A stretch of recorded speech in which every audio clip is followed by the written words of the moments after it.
Hey guys, welcome back to another episode of Dynasty After Dark. We're your hosts, Calvin Timms and Dale Terry. You can find us over on Twitter at TDC_Calvin and at Dynasty_Dale. And we do have a new Twitter page for the podcast. You can find it over on Twitter at FF After Dark. Pretty sweet handle, if I do say so myself. But yeah, we're going to start dropping all of the Twitter links to all the videos and everything over there. So, and some of our Twitter thoughts, some of the Dynasty thoughts and everything like that. We're going to start putting more posts out on social media through that source, so go follow that if you can. We appreciate you guys checking out the video, and if this is your first time, we're going to be talking about all the coaching changes for this team. There were a couple big ones at the top there, some of the free agents signings, losses that they had this last offseason, going through the draft again, and shocker, spoiler alert, the Eagles absolutely killed it in the draft like every other offseason, but as they always do. It's sickening. It's very sickening. It's gross. But we're going to go through that. Then we're going to talk, and we're going to be talking about all these players from a Dynasty perspective as we go along as well. So thank you guys for joining us. If you can, really quickly, please like, comment, subscribe to the channel. Helps us out with all the, the algorithms and YouTube nonsense and blah, blah, blah, blah. But Dale's been killing it with the shorts, trying to hook in as many new listeners as possible, and he's been doing a great job. So I'm going to start having to put some out. Maybe I'll lose a subscribers. I don't know. Maybe that people just like you. Maybe. I have I'm hoping so. Yeah, there you go. But let's start at the top here. And I think you have to start with the coaching staff changes. So obviously, the Eagles, they lose their offensive coordinator. He goes over to the Indianapolis Colts, Shane Steichen, and it comes out after he leaves the team. This is the most important thing, in my opinion, and I think this is being overlooked a little bit by a lot of people out there that are, I get it, the Eagles are still a really good team, but it came out after he left. Shane Steichen has been calling plays for this team for a year and a half. Which is wild. That's a year and a half. So Nick Sirianni has been doing none of that. And that does not mean Nick Sirianni is not a good head coach. But, that is scary. That is extremely scary. They promoted their quarterback coach, Brian Johnson, to be the new offensive coordinator. First time OC over here. And, that scares me a lot. I am not going to lie. They also lost their defensive coordinator, Jonathan Gannon. Now, I don't think this is going to be as detrimental. They brought over Sean Desai from the Seattle. He was the assistant head coach under Pete Carroll. I think they're going to be just fine on the defensive side of the ball. I'm not as worried about that, but the offensive side, let me hear your thoughts on the new OC, because we don't really know what to expect from him, and, that is very scary for all the fantasy relevant players that are on this team, in my opinion. It is. I mean, Brian Johnson has he was the quarterback coach since 2021, so I'm not super worried about it. I think Sirianni is going to have a little bit more input and more of his voice heard. But I honestly think they're going to have the same system. They're going to run the same thing. I just think they're going to run it back and they're going to kill it, and it's going to be not a very good race in the NFC. So I'm not super worried about like you are. I think it could be a little clunky the first couple weeks, but that's typically how that's typically how the offense goes anyways. So I'm not worried about it. And, I think I would be more worried about the defensive side, but I still think they're going to smash, and I wouldn't be surprised if they make another Super Bowl run this year. Yeah, it's up in the air. I was just looking through a little bit of his coaching history while we're talking here, and he was the offensive coordinator for 2020 Florida, which was not terrible. They were 8-4 that year, but yeah, dude, you can have the same system, but it doesn't mean you're going to be just fine. I will say that he was the I will say that. I will say that he was the quarterback coach with Dak Prescott, if that means anything. Fair. So that I mean, that doesn't mean a whole bunch because it's Right, college right. and things change so much. But I think he does have some pedigree there, and he does have a little bit of of value. Like with Right. him coaching Dak Prescott, like he was with Yeah. Kyle Trask the year that he went off in Florida. So Mhm. I'm not really worried about it. Yeah, he might be fine. It's just, when Yeah. you have this many fancy relevant players, and we'll talk about all of them Yes. here in just a little bit, it just scares me a little bit that you're changing the guy at top who called all the plays. So, all it takes is like a little bit of a downgrade in the running game, and all of a sudden, everybody just gets absolutely slammed. You know what I mean? So it's very hard to maintain a top tier offense, but we'll see if they are able to do it. So let's talk about a few of the players that they actually signed, right? And some of the players that they lost. So, they lose Miles Sanders. They re-sign Boston Scott. They bring in Rashaad Penny for the running back room. And they also trade for DeAndre Swift from the Lions for a 4th-round pick. Decent investment there. That I like quite a bit. It's a very cheap investment. Right. Very, yeah, very definitely. cheap investment. And Rashaad Penny, it was a 1 year, $1.35 million. So they are not paying any of these guys any money. They were ahead of the curve on the whole running back salary thing. But they lose Zach Pascal. They lose Isaac Sayamatu, one of their offensive guards. What is it? I think it's Samalo. It looks like a T. I am very illiterate right now. But they re-signed Jason Kelsey to one more year. I think that he's about ready for retirement, man. He's getting up there. 100%. Re-signed Tyree Jackson. They re-signed Brandon Graham. They have an older group of guys. They lose Javon Hargrave. They lose Gardner Minshew, the GOAT there. Andre Dillard to the Tennessee Titans. Now, that loss was huge, in my opinion. I thought Andre Dillard was a very good lineman for this team. They lost TJ Edwards to the Bears. All the guys that they lost got paid a decent amount of money, so that they lost some good players. But they were able to re-sign Fletcher Cox 1 more year. James Bradbury, they re-signed him as well. Some of the guys that they brought in, though, I like as well. Greedy Williams, cornerback there. Marcus Mariota from quarterbacks. They loved his performance so well that they brought him back in. Kentavious Street, defensive tackle from New Orleans. Terrell Edmonds, safety from the Steelers. I thought that was a pretty good signing there. But, I will say, I think Dan Arnold too. Dan Arnold's there. That is true. He's there. But I do say that I think that they lost more than they gained. But that's where the draft kind of comes in, right? Because they get Jalen Carter, number 9 overall, Nolan Smith at 30 overall, 2 talked about top, Jalen Carter was talked about as the number 1 overall player in this draft. Yeah. Nolan Smith was a top 15 player that fell to 30. They take Tyler Stent, tackle out of Bama in the 3rd round. Sidney Brown, safety out of Illinois in round 3. Keely Ringo, they're just basically rebuilding the Georgia defense. They got him in round 4. Tanner McKee, quarterback out of Stanford. I thought this one was a funny pick. In round 6, and then that was a really weird pick because that does not he does not fit their scheme. No, he's so immobile. Like he's polar opposite of Jalen Hurts. Like what? 100%. What is the point 100%. Of this? But then they got Moro Ojomo, defensive end out of Texas in round 7. So I will. And then along with that, like they did get a couple undrafted free agents. I think an interesting one to monitor is Eli Ricks. He's a quarterback out of Alabama. Like he was a 5-star talent, and then coming into last year's college football season, like he was thought to be a 1st-round pick, right? And unfortunately, he did not play up to that standard. But he's someone to look out for in the back end of that. Yeah, for sure. And the good news is Howie Roseman has always been pretty good about being forward thinking and getting guys a year too early rather than a year too late, right? Yep. So they should be fine. I will say they lost more than they gained this offseason, but they are one of the deeper rosters in the NFL, so I think that they have a little bit more flexibility there. Defense should be just fine.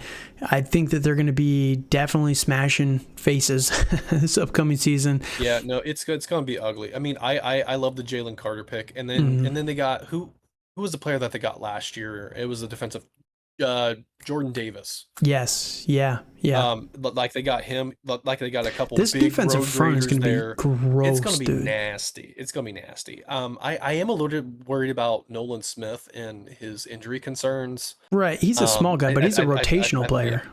Oh, absolutely, and I think he is extremely talented. I'm not a big fan of Keely Ringo. I think he is extremely overrated, and I think he's going to get burnt a lot. Like he got burnt by Marvin Harrison last year he is very good though, to be fair. In the playoff game. Well, he is good, but in the NFL, you're going to play against those talents every week. The good news is Ringo is at least their number 3-4 guy, and he was a 4th-round pick. I sure hope so. It wasn't too much there. I know, but yeah, their offensive line should still be fine. Jordan Mailata, they've got Landon Dickerson still. They've got Jason Kelsey for another year. So Lane like Johnson still. Exactly. It's a sickening offensive line that they created, and it's I would say that it's an embarrassment of riches for what sure. They have. For sure. And that's why I'm not really too concerned with all of what they lost, because I think they can just get these guys at whim. And it's crazy how Howie Roseman can finesse these things. Like for instance, like well in the draft, like they traded up for Jalen Carter one spot, and then I think they only had to get. I think they traded like a 4th-round pick next year. Yeah, it was small. For that. It was small. And that was nothing it's to move up a spot. Right. So I think they're good. They're very good. It's crazy. So it should be a top 10 offensive line, probably top 5 if they all stay healthy. Now, that's great for the quarterback, Jalen Hurts. We haven't talked about him too much. Or the starter, Marcus Mariota. Maybe there's competition here. Maybe. Probably not, because Marcus Mariota sucks. McKee, my guy, QB1. Right. Now, Jalen Hurts is currently the quarterback number 3 for Dynasty rankings, which, I think I have to agree with, and I've always been a Hurts guy. Like, you remember this years ago when he was still in college, right? I thought there was a real chance that he was going to make a run for the number 1 overall pick. I just thought he had that talent in him. Ends up falling to the 2nd round, goes way later than people kind of expect. Comes in that rookie year and plays, X number of games for Carson Wentz and everything. They bench Carson for him. Isn't the greatest that season, but he comes back in 2021, looks a lot better. They utilize his rushing ability a lot more on the ground, and his passing is still not quite up to par. And then last year, he gets the passing improved. It's still not elite, but the rushing with the passing is good enough for fantasy football, especially for fantasy.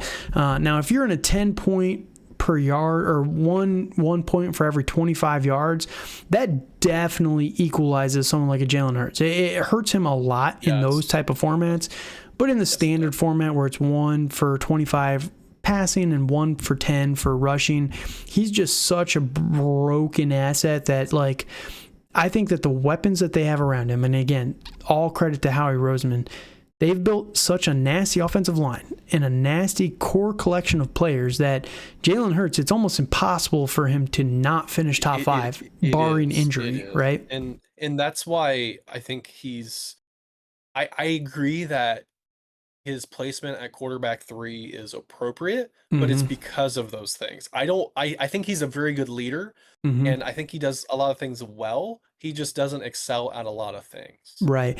It might not matter though, because it really doesn't. It really doesn't, because of the scheme that he plays in.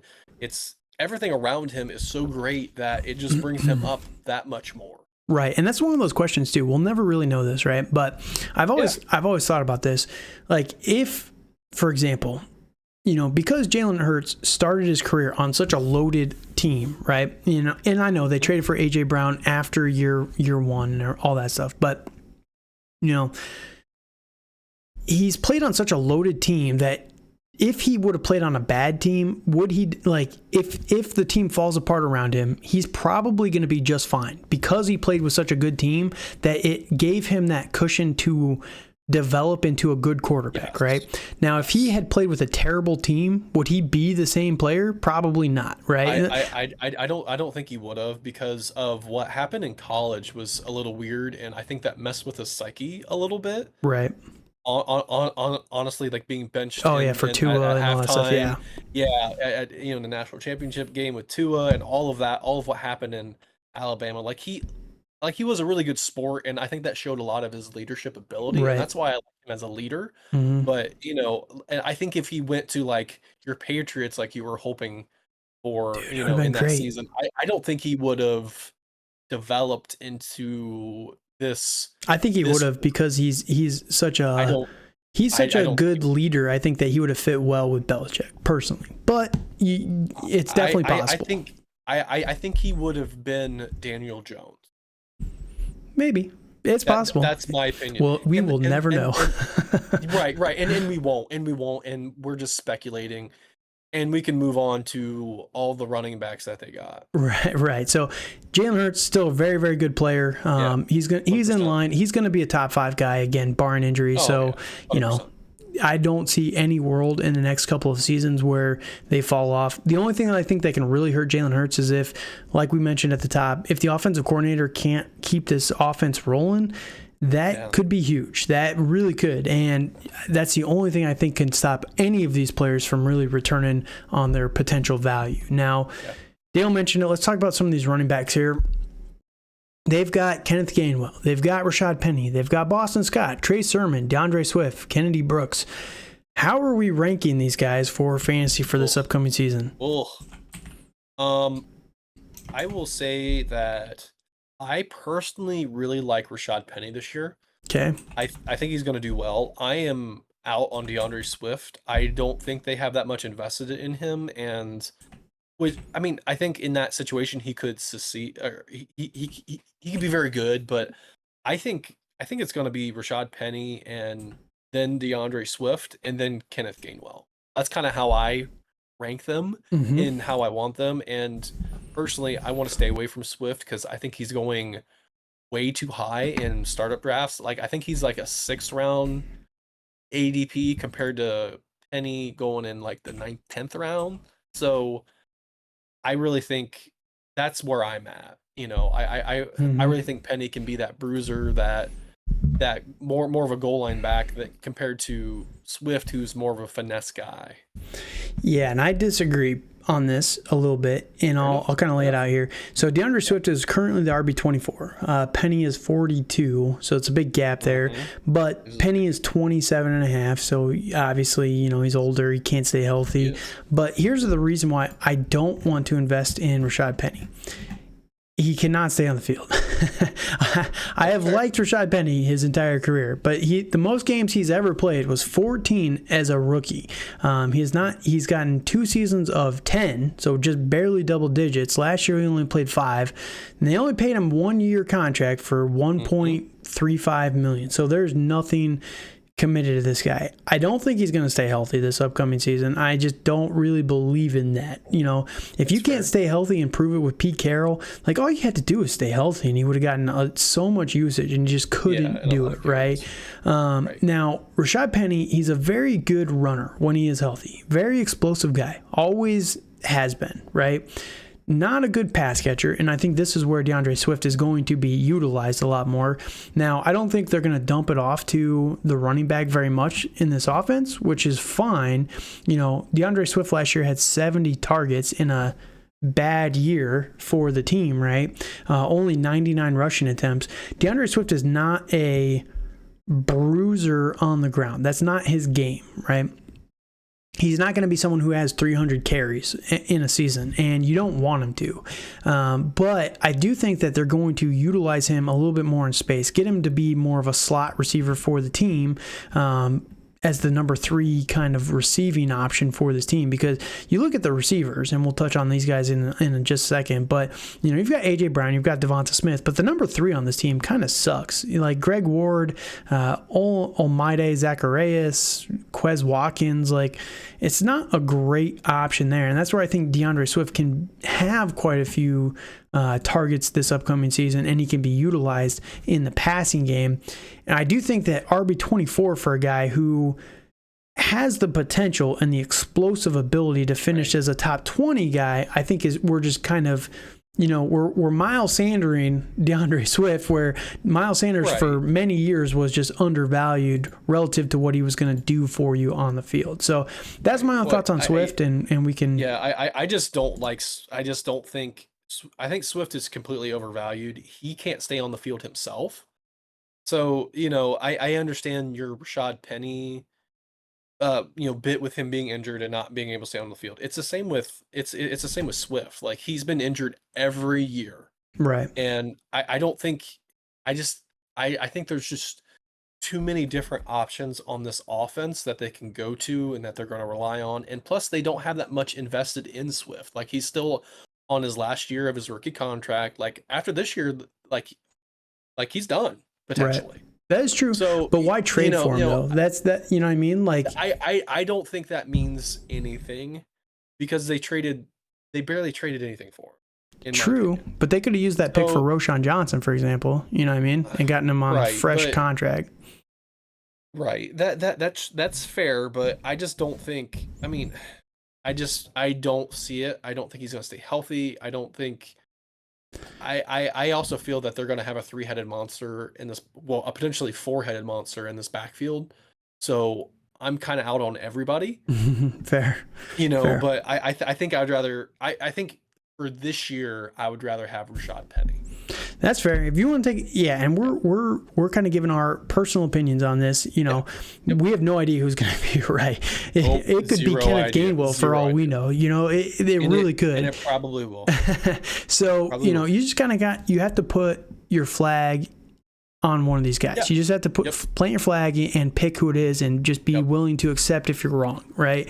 And that's just kind of how it is. But I'm Swift. I'm Team Swift. I'm a Swiftie, I guess you could say. I am Team Penny all the way. I think what's rubbed me the wrong way is how Swift's last college game I think it was a bowl game against Texas. Like he just didn't want to play with his teammates. I'm not even sure if he was there. Sure. I kind of feel that you just are ready for the NFL, ready for the next best thing, and you're not there for your team. Hey, Jason didn't play all last season. That's because he had a hamstring injury, and the soft tissue injury is a very hard thing to mend. It is. I'm just giving you a hard time. I'm just joking, man. I don't disagree. I really hate when college players sit, especially now with NIL. But that's a whole different thing. Right. And we're a Dynasty podcast, not a Dale preaching to the choir podcast. Right. All right. So plant your flag on one of these guys, figure out who it is that you want to invest in, and just go and get those guys. So I do think there's a lot of potential for one of these guys. We just don't know which one it's going to be. Right. I agree. We can definitely agree on that. We just you got to hope and pray at this point in time. Yes. All right, wide receivers. AJ Brown is the dude. I love this guy. He's one of my favorite players. Devonta Smith, I don't love for fantasy as much as a lot of people out there. I think the same reason why you don't love DeAndre Swift is the same reason why I don't love DeAndre Swift, Devonta Smith. That is that's a tongue twister right there. It is. But the same reason why you think that Swift is not, well, I think I kind of agree here as well, but that Swift is not going to get a lot of dump offs. I think Devonta Smith is the same way. Like he had 136 targets last year. That's great. But he was so much better when Dallas Goedert was injured. And I do think that Dallas Goedert's going to eat up a lot of that. I do think they're going to try and get Swift involved a little bit more, and I could see Devonta Smith being the odd man out in this offense. Now, he finishes the wide receiver 9 last year, which was nuts. Like, that is nuts. He did not feel like he was a top 10 receiver last year, but he was. But again, I just think that the potential targets are going to come down a tick, which means the receptions are going to come down. The touchdowns are going to probably come down. 7 touchdowns for Devonta Smith seems like a little bit of an outlier season, like a kind of a ceiling call there. So, what are your thoughts on Devonta Smith and his ranking right now? Yeah, I really like the Slim Reaper, is how he's known in some Right. communities.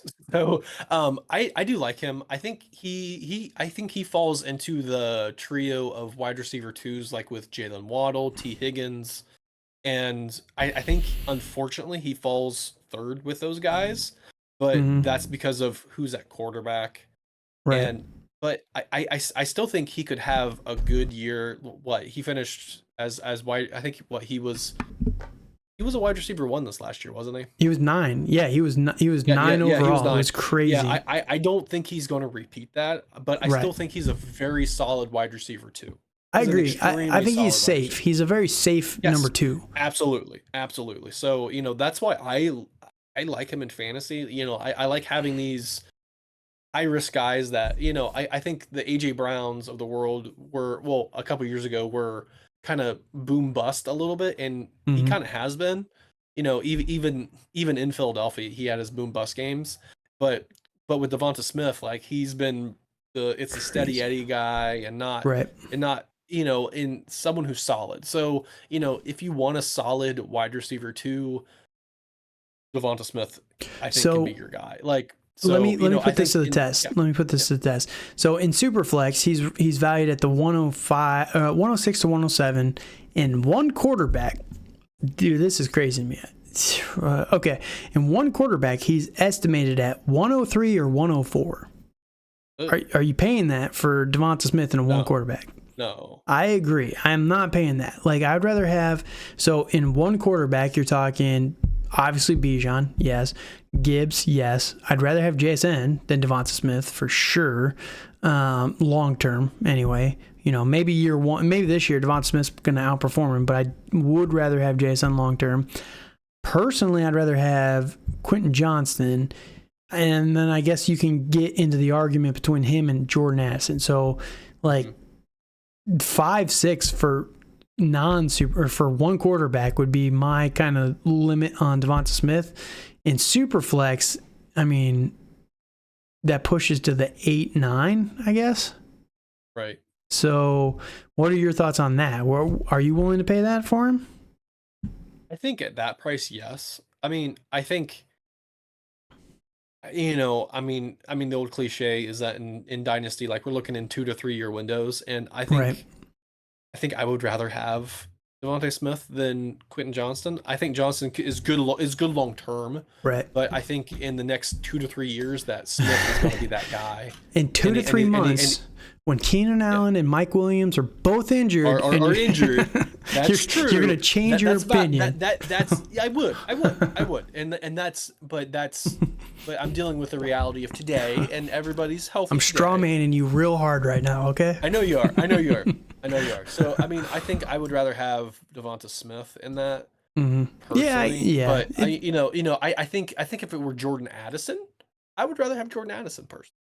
And this is just the difference in our values, right? I'm so much higher on QJ than a lot of people out there, but 100%. Right. So, but yeah, it seems like that's the only problem with Devonta Smith. It does feel like he's being valued a little too highly, in my opinion.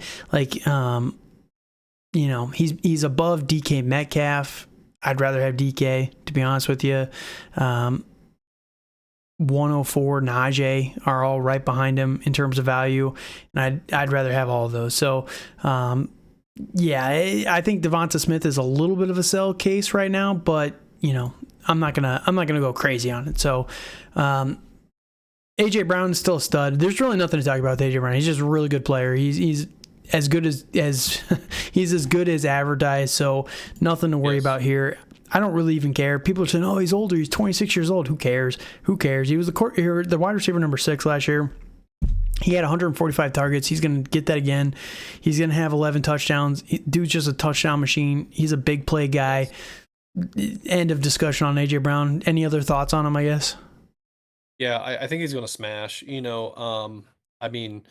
I think he has the potential to have another top 5 year, Right. so I'm not worried about that. And I think he has a very good connection with Jalen Hurts. So Yep. I'm not worried about him. I think he's going to get his. And Yep. I think the person I'm worried about is who we're probably going to talk about next Dallas in the Goedert. tight end position. Yep. Yes, is Yep. Dallas Goedert. All right. So So, why are you worried about Dallas Goedert? And we'll wrap up here with um, Dallas.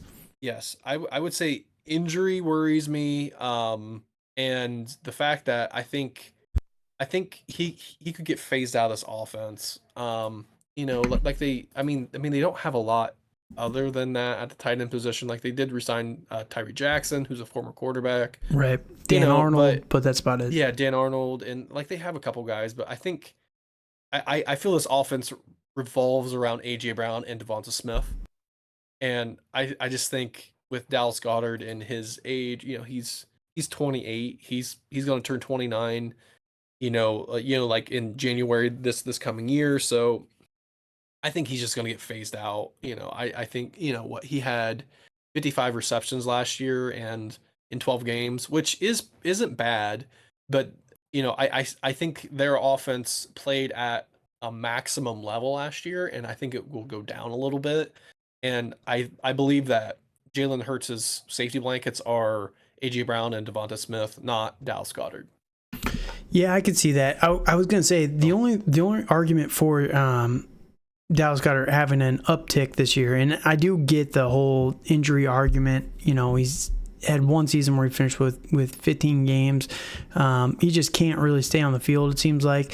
When he plays, he's pretty good, I will say. Yeah. But the new offensive coordinator, Brian Johnson, he was actually the offensive coordinator for the 2020 Florida Gators, like I mentioned before. And you know who their number one weapon was that year? Kyle Pitts.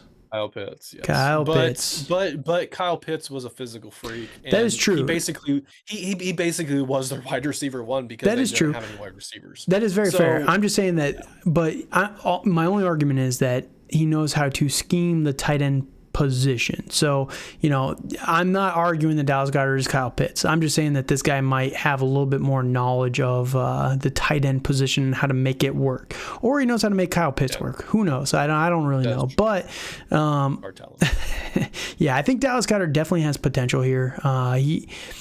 When he plays, he's pretty good. He's, last couple seasons, last year he had 70 targets. That's great for the tight end position. He only played 12 games, so you average that out. And if you're getting around 5 targets a game at the tight end position, you could be much worse, right? 5 for 50. Yeah, you could definitely do much worse at the tight end position.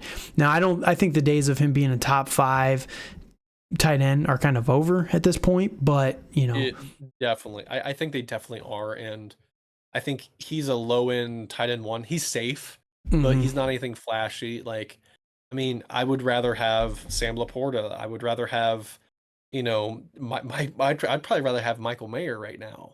In all honesty, in my dynasty league. So, I think he's safe, but he's not anything flashy, and I just think he's just going to keep decreasing in value.